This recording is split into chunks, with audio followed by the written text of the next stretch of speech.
প্রতিদিন নতুন নতুন ভালোবাসার গল্প পেতে আমাদের চ্যানেলটি সাবস্ক্রাইব করে বেল বাটনে ক্লিক করুন।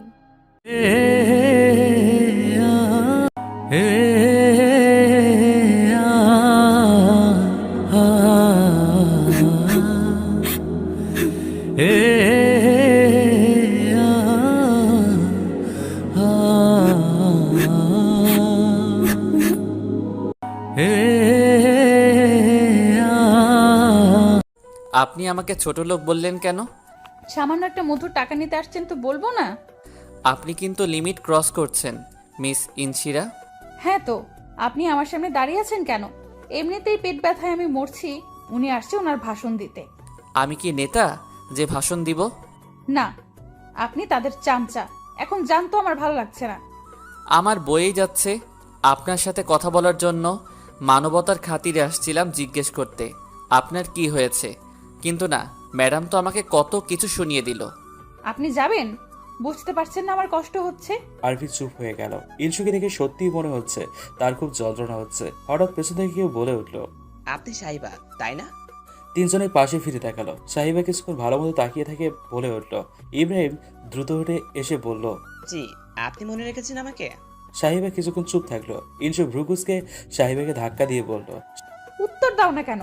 সাহিবার সাথে সাথে বলল। ইব্রাহিমের মনে হচ্ছে দুনিয়ার সব থেকে সুন্দর বাণী শুনেছে। সে দাঁত বের করে হেসে মাথা চুলকাল। তখনই মন্টি আসলো। কি হচ্ছে এখানে? আর আপনারা কে? আরফি আর ইব্রাহিম পাশ ফিরে ঢুকিয়ে এলো। মন্টি বড় বড় চোখ করে তাকিয়ে আছে। দেখে মনে হচ্ছে এখনই এসে মেরে দেবে। আরফি বলল, না ভাইয়া, আসলে আমাদের মনে হচ্ছিল ওনাদের সাহায্যের প্রয়োজন, তাই এসেছিলাম। ওনাদের সাথে ওনাদের বাই আছে, আপনারা আসতে পারেন। জি জি নিশ্চয়ই ভাইয়া, চলো। ইব্রাহিম ফিসফিস করে বলল। শালা, এখন যা খুশি বলে নে, পরে আমাকে চালান দিয়ে ঘরে প্রবেশ করতে হবে। আরফি ব্রুকুসকে ইব্রাহিমের দিকে তাকিয়ে রইল। ইব্রাহিম ইশারায় বলল চলে যাওয়ার কথা। আরফি আর ইব্রাহিম ঘুরে দাঁড়াতেই ইনসু বলে উঠল। এক মিনিট। ইনসুর কথা শুনে আরফি আর ইব্রাহিম ফিরে তাকালো। ইনসু মন্টিকে বলল, ভাইয়া, এই ছেলেটাকে 100 টাকা দাও। আরফি আর ইব্রাহিম অবাক হয়ে একে অপরের দিকে তাকালো। মন্টি বলল, কেন? সব বলবো, আগে দাও। সাহিবা বলল, যা করছি বুঝে শুনেই করছি। মন্টি মানিব্যাগ থেকে 100 টাকার একটা নোট বের করে আরফির দিকে এগিয়ে দিল। আরফি একবার নোটটা দেখে আর একবার ইনসুর দিকে তাকালো। ইনসু বলল, আপনাকে ধন্যবাদ, এই নিন আপনার মধুর টাকা। মাথা মোটা লোক। আরফির রাগে গজগজ করছে। হাত বাড়িয়ে টাকা নিয়ে শক্ত করে মুঠোবন্দি করে ফেলল। মন্টি, সাহিব আর ইনসুকে নিয়ে রিক্সা করে চলে গেল। হঠাৎ ইনসুর ইচ্ছে হলো একবার পেছনে ফিরে দেখতে। সে ঘাড় ঘুরিয়ে দেখে আরফি সে 100 টাকার নোটটা একটা বৃদ্ধ লোকটা হাতে দিয়ে দিল। সেই বৃদ্ধ লোকটা হেসে আরফির মাথায় হাত বুলিয়ে দিল। ইনসুর মনে অজানা এক অনুভূতির জাগরণ হলো। অজান্তেই ঠোঁটের করে মুচকি হাসি ফুটে উঠল। পরের দিন কথা বলার শব্দ উমারের ঘুম ভাঙলো। পাশে ফিরে দেখে ইনসু গভীর ঘুমে। ধীরে ধীরে উঠে ওনার গায়ে জড়িয়ে হেঁটে গিয়ে দরজা খুলে শকড হলো। বশিরের সাথে দাঁড়িয়ে আছে বুরাক। 4 মাস পর বুরাককে দেখছে উমায়ের। প্রথম ভাবলো হয়তো এটা স্বপ্ন, কিন্তু না, এটা বাস্তব। সবার সাথে কথা বলে বুরাক তার ঘরের দরজার দিকে তাকালো। উমায়ের দাঁড়িয়ে আছে। হঠাৎ চোখ গেল উমায়ের পেটের দিকে। বুরাকের ঠোঁটের হাসি আরো বড় হয়ে গেল। ধীরে ধীরে তার দ্বিতীয় সন্তান বেড়ে উঠছে। আর মাত্র 1 সপ্তাহ, তারপর তাদের দ্বিতীয় সন্তান এই দুনিয়ার মুখ দেখবে। সাফিয়া বুরাককে বলল ঘরে গিয়ে বিশ্রাম নিতে। বুরাক বাজারের লাগেজ হাতে নিয়ে এগিয়ে গেল। উমায়ের দ্রুত ঘরের ভিতরে ঢুকে ঘুরে দাঁড়ালো। অভিমান নামক অনুভূতিটা এসে বুকে চেপে বসে আছে। বুরাক ঘরে ঢুকে লাগেজটা রেখে সর্বপ্রথম মেয়ের কাছে গেল। ইনসু ঘুমাচ্ছে, তাই জাগালো না। মেয়ের মাথায় হাত বুলিয়ে কপালে চুমু খেয়ে ঘুরে দাঁড়ালো। উমায়ের হাত আড়াআড়িভাবে ভাঁজ করে দাঁড়িয়ে আছে। বুরাক হেসে হেঁটে গিয়ে উমায়ের বরাবর দাঁড়ালো। উমায়ের বুরাককে দেখে মুখটা ঘুরিয়ে ফেললো। বুরাক নিজের কান ধরে বলল, সরি। উমায়ের কিচ্ছু বলল না। অন্যদিকে তাকিয়ে ঘন ঘন নিঃশ্বাস ফেলছে। বুরাক এবার হাঁটু গেড়ে বসে কান ধরে বলল, আমি অনেক পচা, ভালো স্বামী হতে পারলাম না। মেজর হয়েছে তো কি হয়েছে, আমার বাড়ির মেজর তো আমার বউ। এখন আমার ম্যাম আমাকে যে শাস্তি দিবে আমি মাথা পেতে নিব। উমায়ের চোখের মনে নিচু করে বুরাকের দিকে তাকালো। বুরাক কান ধরে মায়াবী চোখে তাকিয়ে আছে উমায়ের দিকে। উমায়ের রাগ অভিমান সব যেন নিমেষেই শেষ হয়ে গেল। বুরাকের দিকে মুখ ঘুরিয়ে তাকিয়ে বলল, ওঠো। বুরাক উঠে দাঁড়ালো। উমায়ের আবারও বলল, কান ছাড়ো। বুরাক কান ছেড়ে দিল। উমায়ের এক ভ্রু উঁচু করে বলল, এইবার শাহরুখ খানের পোস্ট দাও। বুরাক হেসে দুহাত দুদিকে এগিয়ে স্টাইল করে দাঁড়ালো। উমায়ের হেসে বুরাককে শক্ত করে জড়িয়ে ধরলো। বুরাকও জড়িয়ে ধরলো উমায়েরকে। উমায়ের কিছুক্ষণ বুরাকের বুকে মুখ গুজে মন ভরে কেঁদে দিল। যখন বুরাক ডিউটিতে ফিরে যায় মনে হয় এই বুঝি শেষ দেখা, হয়তো আর দেখা হবে না কখনো। আব্বুকে 4 মাস পর পেয়ে ইনসুর খুশির জন্য শেষ নেই। 4 মাসের মধ্যে ঘটে যাওয়া প্রত্যেকটা ঘটনা সে বুরাককে শোনাচ্ছে। বুরাক শুধু শুনছে আর হাসছে। ইনসুর বয়সের অনুযায়ী বুদ্ধি কম। উমায়ের প্রথম গর্ভকালীন সময়টা ভালো করে ডেলিভারির সময়টায় সিরিয়াস অবস্থা ছিল, যার কারণে তার হার্ট দুর্বল ছিল। বড় হতে হতে হার্ট ঠিক হলেও আরও একটা সমস্যা দেখা দেয়, তা হচ্ছে ইনশিরার মানবিক বিকাশ খুব ধীরে ধীরে হচ্ছে। ডক্টর বলে দিয়েছে যখন তার 5 বছর থাকবে সে জন্ম হওয়া শিশুদের মতো আচরণ করবে, 10 বছর বয়স সময় 5 বছরের শিশুদের মতো। এক কথায় ইনশির মানসিক বিকাশ 5 বছর পিছিয়ে আছে। তখনই বুরাকের মোবাইলে কল আসলো। পকেট থেকে মোবাইল বের করে দেখে তার এলাকার এক বন্ধু কল করেছে। রিসিভ করে কানে ধরে বলল, হ্যাঁ আসিফ বল। তুই বাসায় নাকি ডিউটিতে? ডিউটিতে ছিলাম, আজ বাসায় এসেছি। যাক, ভালো হয়েছে। আমি আসছি তোর বাসায় আমার ছেলে আর ভাগিনাকে নিয়ে, কিছু কথা ছিল। ঠিক আছে তুই আয়। বুরাক কল কেটে মা আর ভাবিকে বলল ইয়াসির আসছে। শুরু হলো রান্না বান্না। ইয়াসির খুব পুরনো বন্ধু বুরাকের। মা নিজের ছেলের মতোই ভালোবাসে। ইনশু আর সাহিবা চৌকিতে বসে বুরাকের মোবাইলের ছবি দেখছে আর কথা বলছে। বর্ডারের জায়গাটা খুব সুন্দর। এখন ইনশুর ইচ্ছে করছে সেখানে যেতে। হঠাৎ মেইন দরজায় খুব জোরে ঠকঠক করার শব্দ আসলো। ইনশু ভ্রু কুঁচকে বলে উঠল, আসছি আসছি, ভেঙে ফেলবা নাকি? ইনশু সাহিবের হাতে মোবাইল দিয়ে দ্রুত এগিয়ে গেল। দরজা খুলে কে এসছে তা দেখেই তার চোখ কপালে উঠে গেল। চিল্লিয়ে বলে উঠল, এই মাথা মোটা লোকটা আমার বাসা পর্যন্ত এসে পড়লো। ইনশুর মুখ থেকে এই কথা শুনে আরফি আগুনের মতো জ্বলে উঠল। হরণ করে এগিয়ে এসে ইনশু বরাবর দাঁড়িয়ে চোখ বড় বড় করে বলে উঠল। তো আপনাকে কি বলবো? ইনশু আফসোসের স্বরে বলল, নামের সাথে চেহারার মিল নেই। নামটা কত সুন্দর। আরফির ড্রাগ আরো বেড়ে গেল। ইচ্ছে করছে মেয়েটার গলার টিপে দিয়ে মেরে ফেলতে। এত অপমান সহ্য করা যায়? তখনই পেছন থেকে বুরাক বলে উঠল, আম্মু তোমাকে না বলেছি সবার সাথে সুন্দর করে কথা বলবে? ইনশু পেছনে ফিরে দেখে বাবাকে। মাথা নিচু করে সরি বলে চলে গেল। গিয়ে দেখে সাহিবা নেই, চৌকির ওপর মোবাইল রাখা। মোবাইলটা নিয়ে ইনশু তার রুমে চলে গেল। বুরাককে দেখে ইয়াসির দ্রুত হেঁটে বুরাককে জড়িয়ে ধরল। অনেক বছর পর দুই বন্ধু দেখা হলো। দরজার বাইরে ইব্রাহিম দাঁড়িয়ে আছে। ভেতরে যাবে কিনা সে কনফিউজড। যেহেতু ইনশুর বাড়ি এটা, তার মানে সাহিবাও আছে এই বাড়িতে। বুরাক তাকে ডেকে ভেতরে আসতে বলল। আরফি আর ইব্রাহিম পাশাপাশি হাঁটছে আর চারপাশে চোখ বোলাচ্ছে। বাগানের ফুল দেখে চোখ আটকে যাওয়ার মতো অবস্থা। বুরাক তিনজনকে ভেতরে নিয়ে গিয়ে সোফায় বসালো। ইয়াসির আর বুরাক কথা বলছে। অনেকদিন পর তোকে দেখলাম, কত পরিবর্তন হয়ে গেছিস তুই। বুরাক হেসে বলল, আর কত বল, বুড়ো হয়ে যাচ্ছি। হ্যাঁ, আমারও একই অবস্থা, ছেলেটারও বিয়ে দিতে হবে। যাক ভালো। আচ্ছা কি যেন বলতে চেয়েছিলি তুই? ও হ্যাঁ, আমার ভাগিনা পুলিশ হবে, কিছুদিন পর সে ট্রেনিংয়ে চলে যাবে। ওকে আমি তোর জীবনের কাহিনী শুনিয়েছি, এখন তোকে সে আইডল মানে। দেখা করতে চেয়েছিল তোর সাথে। বুরাক শব্দ করে হাসলো। ইয়াসির আরফির সাথে বুরাকের পরিচয় করিয়ে দিল। সাফিয়া এসে তাদের সামনে রাস্তা দিয়ে গেল। কিছুক্ষণ পর ওমায়ের ধীর পায়ে হেঁটে আসলো। তার ভীষণ লজ্জা করে এই অবস্থায় কারোর সামনে যেতে, যেহেতু স্বামীর বন্ধু এসছে। ঘরে বসে থাকা ভালো দেখায় না। আরফি আর ইব্রাহিম চায়ের কাপে চুমুক দিচ্ছিল। ইব্রাহিম দরজা বরাবর বসছে। চায়ের কাপে চুমুক দেওয়ার সাথে সাথেই দরজা দিয়ে সাহিবা প্রবেশ করলো। সাহিবাকে দেখে ইব্রাহিমের গলায় চা আটকে গেল। সে দ্রুত কাপ রেখে কাশতে লাগলো, কিন্তু তার দৃষ্টি সাহিবার দিকে। মেয়েটা মাত্র গোসল করে এসছে, চুল ভেজা, হাতে একটা তোয়ালে। আরফি একবার সাহিবের দিকে তাকিয়ে আরেকবার ইব্রাহিমের দিকে তাকালো। আরফি পানি এগিয়ে দিল ইব্রাহিমের দিকে। ইব্রাহিম পানির গ্লাসটা হাতে নিয়ে ঢকঢক করে খেয়ে রেখে দিল। সাহিবার ঠায় দাঁড়িয়ে আছে, সে নড়তেও পারছে না ইব্রাহিমকে দেখে। পানি খাওয়ায় ইব্রাহিমের কাশি কমেছে। বুরাক সাহিবাকে দেখে বলল, সাইবা এদিকে আসো। সাহিবার ঠোঁটের কোণে একটা সুন্দর হাসি ফুটিয়ে এগিয়ে গেল। বুরাক বলল, ইয়াসির ও আমার ভাতিজি। ইয়াসির ভালো মতো সাহিবাকে দেখে বলল, মাশ আল্লাহ, সাহিবা না? হ্যাঁ, তোর মনে আছে ওর নাম?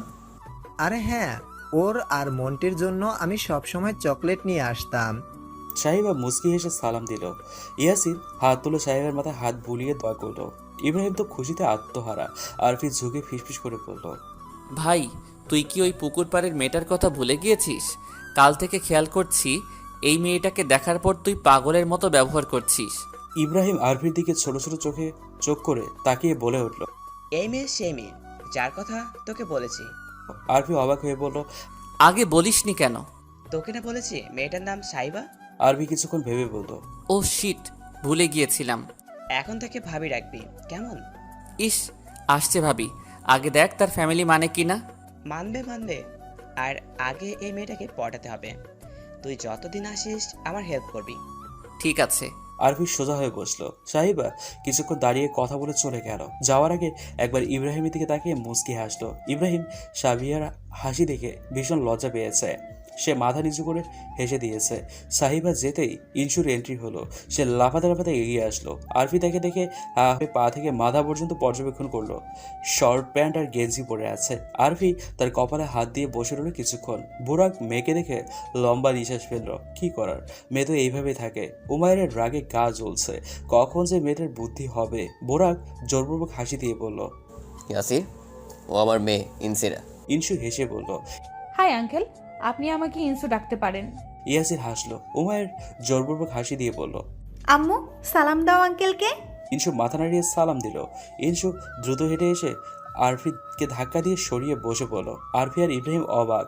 ইনসু দুপা সোফার উপর তুলে বসলো। পকেট থেকে মোবাইল বের করে গেমস অন করলো। আরফি কিছুক্ষণ তাকিয়ে থেকে বলল। আপনার মাথায় কি কোনো সমস্যা আছে মিস ইনশিরা? ইনসু ভ্রুকুসকে আরফির দিকে তাকালো। তারপর রাগে গজগজ করতে করতে বলল। আমার না আপনার মাথায় সমস্যা আছে। আবার সোফা থেকে নেমে দাঁড়িয়ে বলে উঠল। আর একবার এই কথা বললে মেরে দিব ঠাস। ইব্রাহিম ফিক করে হেসে দিল। আরফি এক ভ্রু উঁচু করে তাকিয়ে আছে ইনসুর দিকে। উমায়ের ধমকের স্বরে বলল। ইনসু মেহমানদের সাথে এমন ব্যবহার করে? যাও ঘরে। আর যত পর্যন্ত আমি না বলবো বের হবে না। ইনসুর রাগ আরো বেড়ে গেল। আরফির দিকে রাগের দৃষ্টিতে তাকিয়ে দাঁতের দাঁত চেপে বলে উঠল। রাস্তায় পেয়ে নেই? আমি লেডি গ্যাংয়ের লিডার, খবর আছে আপনার। বলেই ইনসু হর্ন নিয়ে চলে গেল। আরফি মূর্তির মতো শক্ত হয়ে বসে আছে। ইব্রাহিম অবাক হয়ে বলল। উমায়ের একটা লম্বা নিঃশ্বাস ফেলে বলল। তোমরা ভুল ভেবো না, আসলে ওর মানসিক বিকাশ 5 বছর পিছিয়ে আছে, তাই বাচ্চাদের মতো ব্যবহার করে। আরফি ভ্রু কুঁচকে উমায়ের দিকে তাকিয়ে বলল। মানসিক বিকাশ পিছিয়ে আছে মানে? মানে ওর মানসিক বিকাশ ঠিক মতো হয়নি। বয়স ওর 15, কিন্তু ব্যবহার করে 10 বছরের বাচ্চাদের মতো। তোমরা ভুল ভেবো না ওকে। বুরাক বলল। আর ওর কথায় মন খারাপ করো না। আরফি মায়া হলো খুব। সে বলে উঠল। না না আঙ্কেল, এমন কিছুই না, ইটস ওকে। একটা লম্বা নিঃশ্বাস ফেলে আরফি মাথা নিচু করে ফেলল। কিছুক্ষণ পর ইব্রাহিম আর আরফি বসে থাকতে থাকতে ক্লান্ত। ইয়াসির আর বুরাক ছোটবেলার গল্পের ঝুড়ি খুলে বসছে। আরফি আর ইব্রাহিম বেশ বোরিং ফিল করছে। ইব্রাহিম আরফিকে খোঁচা মেরে বলল। চল আমরা বাগানের দিকে গিয়ে হাঁটি। বসে থাকতে থাকতে কোমর ব্যথা হয়ে যাচ্ছে। উঠে চলে গেলে বেয়াদবি মনে হবে না? তা ঠিক বলেছিস, কিন্তু কি করে বলবো বল না। মামাকে বলো তুমি। ট্রাই করে দেখি। ইব্রাহিম সুযোগ খুঁজতে লাগলো। জিজ্ঞেস করবে কিনা ভাবতেই তার সময় চলে যাচ্ছে। তখনই সাহিবা আর ইনসু দৌড়াতে দৌড়াতে আসলো। দু বোন বাড়িতে থাকলে মনে হয় ভূমিকম্প এসছে। ইব্রাহিমের ঠোঁটের কোণে বড় হাসি ফুটে উঠলো সাহিবাকে দেখে। এখন তো সে সারা দিন বসে থাকতে পারবে এইখানে, কিন্তু একটা শর্ত, সাহিবারও এইখানে থাকতে হবে। সাফিয়া দ্রুত এসে দুজনকে ধমক দিয়ে বলল বাগানে গিয়ে দৌড়াদৌড়ি করতে। সাহিবা আর ইনসু মুখ লটকিয়ে চলে গেল। ইব্রাহিমের আবারও মন খারাপ হয়ে গেল। তখনই বুরাক বলে উঠল। ইব্রাহিম, আরফি তো আমার হয়তো বোর হচ্ছে, যাও বাগানে গিয়ে হাঁটাহাঁটি করো, ভালো লাগবে। ইব্রাহিম আর আরফি একে অপরের দিকে তাকিয়ে দাঁত বের করে হেসে আবারও বুরাকের দিকে দেখে মাথা নাড়িয়ে উঠে দাঁড়ালো। দুজনে দ্রুত হেঁটে বাইরে গেল। সাহিবা আর ইনসু দুজনে হাত ধরে হাঁটছে। আরফি তাদেরকে বলল। ভাই দেখো, মনে হচ্ছে গার্লফ্রেন্ড বয়ফ্রেন্ড তারা। বলেই ফিক করে হেসে দিল। ইব্রাহিম চোখ ছোট ছোট করে আরফির দিকে তাকিয়ে বলল। তারা দুজন বোন? হ্যাঁ তা জানি, কিন্তু দেখো ভালো মতো মেড ফর ইচ আদার। এই মাথা মোটা লোক, কি ফিসফিস করছেন আপনারা? ইনসু কথা শুনে আরফির সামনে তাকালো। ইনসু এক ভ্রু উঁচু করে কোমরে হাত দিয়ে দাঁড়িয়ে আছে। আরফি পকেটে হাত রেখে ভাব নিয়ে এগিয়ে গেল। ইনসু বরাবর দাঁড়িয়ে বলল। মাথা মোটা কার? এইটা আমি জেনে গিয়েছি, সমস্যা নেই, যা খুশি ডাকতে পারেন পিচ্চি। ইনসু আঙ্গুল তুলে বলল। হ্যাঁ খবরদার পিচ্ছি বলবেন না। পিচ্চিকে তো পিচ্চি ডাকবো, তাই না? আপনি জানেন আমার বয়স কত? আরফি নাবোধক মাথা নাড়ল। ইনসু ভাব নিয়ে বলল। 15। আরফি হালকা করে মুখ খুলে ঠোঁটের উপরে হাত রেখে বলে উঠল। হ, আপনি এত বুড়ো, আগে জানতাম না। হে ইউ মিস্টার মাথা মোটা, আপনি আমাকে বুড়ো ডাকতে পারবেন না। পিচ্চি ডাকলেও দোষ, বুড়ো ডাকলেও দোষ। আমি আপনাকে কি ডাকবো বলুন তো? ইনসিরা ওরফে Insu. You can call me Insu. আরফি ভেংসি কেটে ডোন্ট কেয়ার একটা ভাব নিয়ে ইনসুর পাশ কাটিয়ে ফুলগুলোর দিকে এগিয়ে গেল। ইনসু হা হয়ে গেল, তাকে পাত্তা দিল না ছেলেটা। হ্যাঁ, ইনসু রেগে গজগজ করতে করতে আরফির দিকে এগিয়ে গেল। হে মিস্টার মাথামোটা, আপনি আমাকে ইগনোর করার সাহস কোথা থেকে পেলেন? আরফি বাঁকা হাসি দিয়ে ইনসুর দিকে তাকিয়ে বলল। আপনাকে ইগনোর করতে ইচ্ছে করলো আমার, তাই। বলেই আরফির চোখ টিপ মেরে দিয়ে চলে গেল। ইনসুর রাগ যেন আরো বেড়ে গেল আরফির কাণ্ডে। আরফি ঘুরে দাঁড়াতেই হা হয়ে গেল। ইব্রাহিম আর সাহিবা হেসে হেসে কথা বলছে। আরফি ধীর পায়ে এগিয়ে গিয়ে ইব্রাহিমের পাশে দাঁড়িয়ে বলল। পুকুর পাড়ে আপনাদের দেখা হয়েছিল, তাই না? ইব্রাহিম বলল। হ্যাঁ, তোকে তো বলেছিলাম যে মেয়েটাকে আমি চিনি। পুকুর পাড়ে দেখা হয়েছিল একবার। হ্যালো বন্ধুরা, পরবর্তী পার্ট খুব তাড়াতাড়ি আসবে, তো সবাই অপেক্ষায় থাকো। আর চ্যানেলটি যারা এখনো সাবস্ক্রাইব করোনি তারা পরবর্তী পার্ট দেখার জন্য চ্যানেলটি সাবস্ক্রাইব করে রেখো। ধন্যবাদ সবাইকে, আমাদের সাথেই থেকো।